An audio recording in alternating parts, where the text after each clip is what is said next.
Hello, good day mga boss. Ayan, may aayusin na naman tayo. Isang Kobe LED TV. Ayan, ayaw niyang magbukas kahit sa remote. Sabi ng may-ari, nagbubukas naman daw ito paminsan-minsan, baka sa switch lang.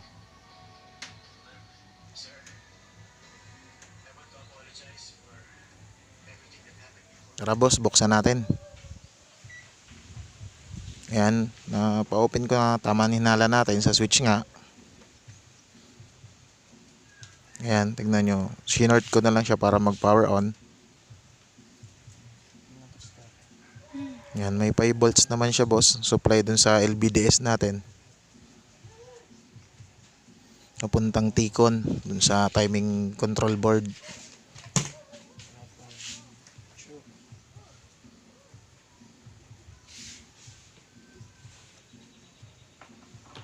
Pero wala siyang display.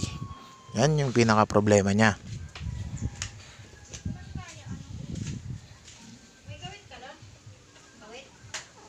Likod.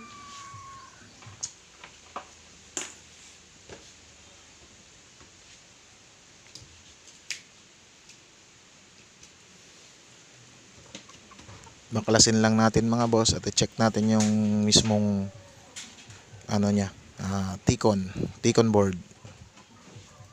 O sa tamang tawag is ang timing control board.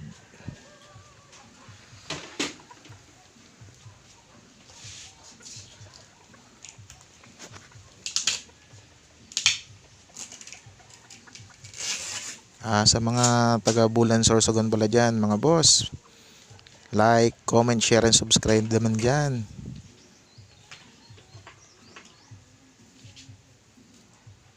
Ano pa? Naranalo yan.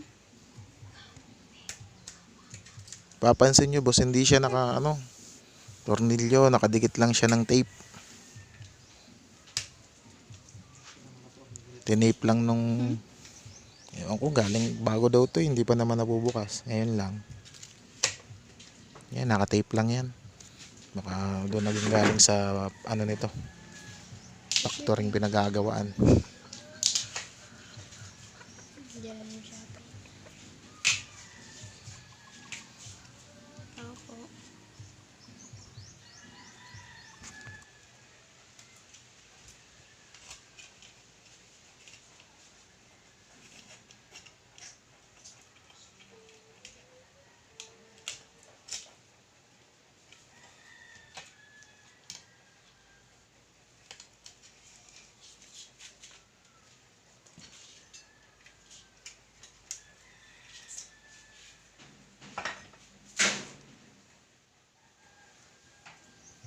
Yan, nabaklas na natin mga boss.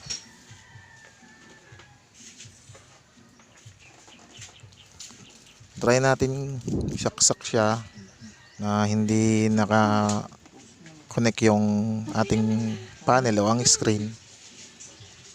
Tingnan natin kung kompleto yung voltahe niya.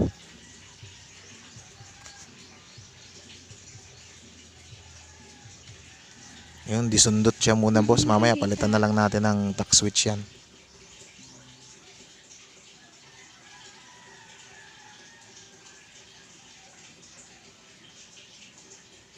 Yun, 5 volts na yun boss, yung supply niya papuntang main board natin, main panel dyan sa T-Con board natin.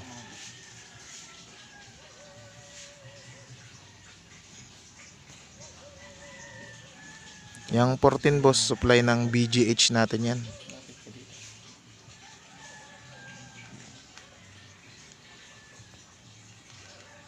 Yan naman, yung negative 5 volts natin, supply yan ng BGL.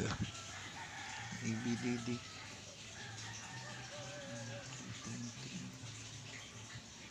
Yan yung aning EBDD. 3.3 volts. May 12 volts din. So, bali kompleto boss yung supply ng T-Con natin.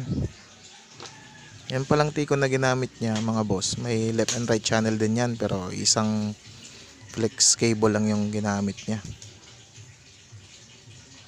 Hindi lang masyadong napukusan ng camera woman natin. Yung mga nakikita mong test point dyan, yung left and right. Ngayon mga boss, binalik na natin.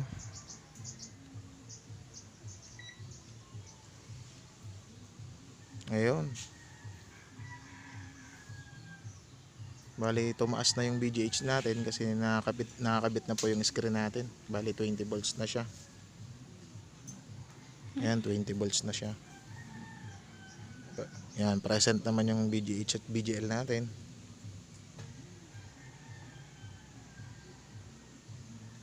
Present po lahat ng voltage na habang nakakabit yung ating screen.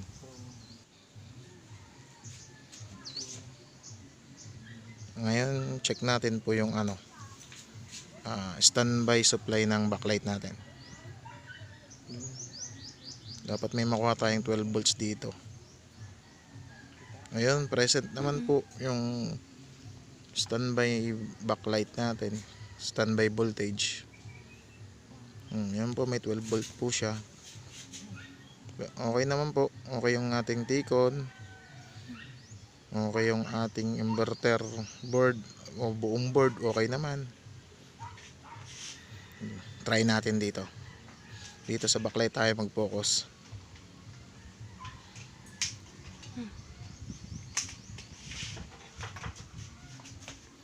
Kasi okay naman po yung natin inverter para dun sa ating backlight. May supply naman po siya, may standby siya na 12 volts. Yan, gamitan natin ng backlight tester. Bukan natin mga boss.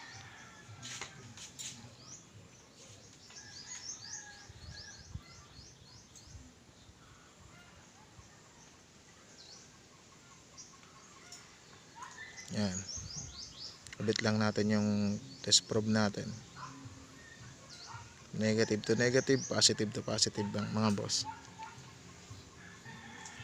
Ayun, nakita nyo ba boss? Umilaw Kita? Ayun, umilaw siya. So, pero pag nakasaksak siya doon sa ating inverter, hindi siya umiilaw.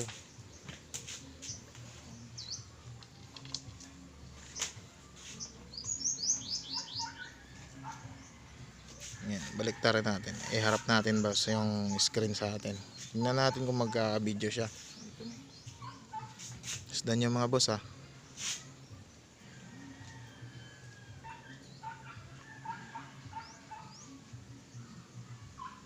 Ayun. May liwanag naman siya pero parang ang unti lang mga boss. Halos hindi nga nag-up screen. Diyan lang sa gilid meron. Ayun, may no signal siya mga boss Meron siyang no signal. So bali, ito, natumbok na natin kung saan yung problema niya. Backlight nga. Ngayon mga boss. May picture naman siya.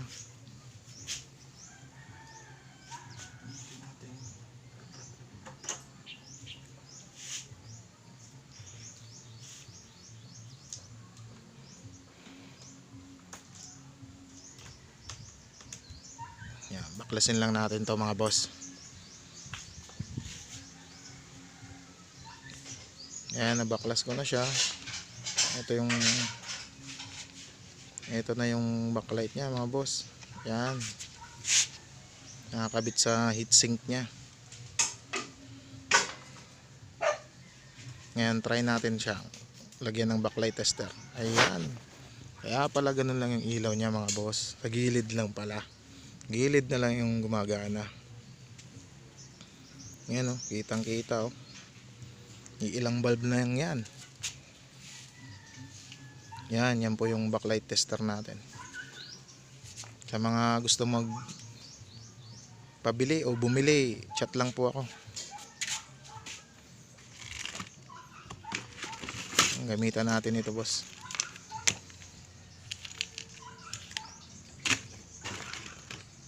Try natin kung pwede ito dito. Pero pag hindi, meron tayo mas may mahaba. Mamaya papakita ko sa inyo yan mga boss.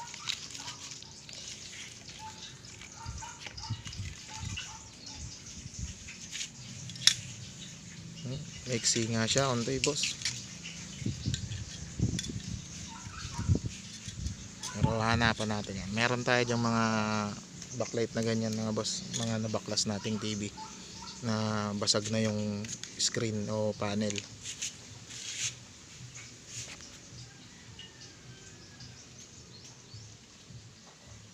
Ayan boss, nakakuha na nga po ako. Try natin ngayon kung gagana to. Nakasaksak dun mismo sa board natin. Plug in natin.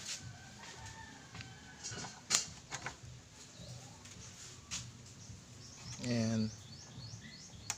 Yun nyo, kahit anong pindot ko, ayaw. Talagang sira yung tack switch nito. Sundutin na lang natin mga boss.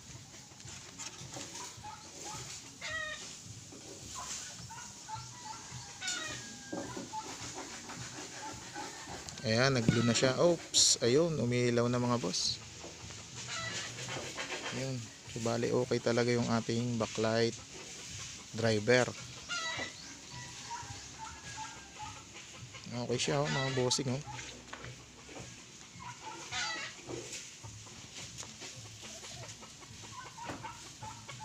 Ayan.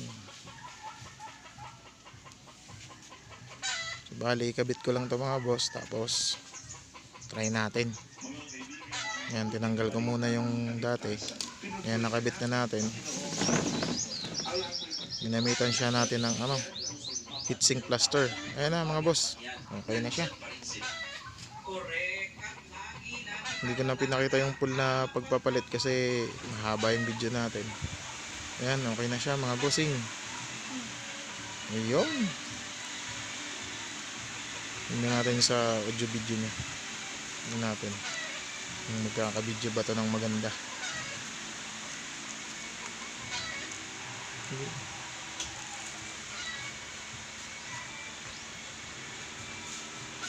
Ayun mga bossing, makinis pa siya.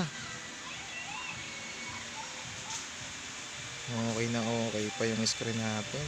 Yun lang pala yung problema niya, yung ilaw niya pundi na. Halos ilang bumbilya na lang yung ilaw. Ayan, ganda pa.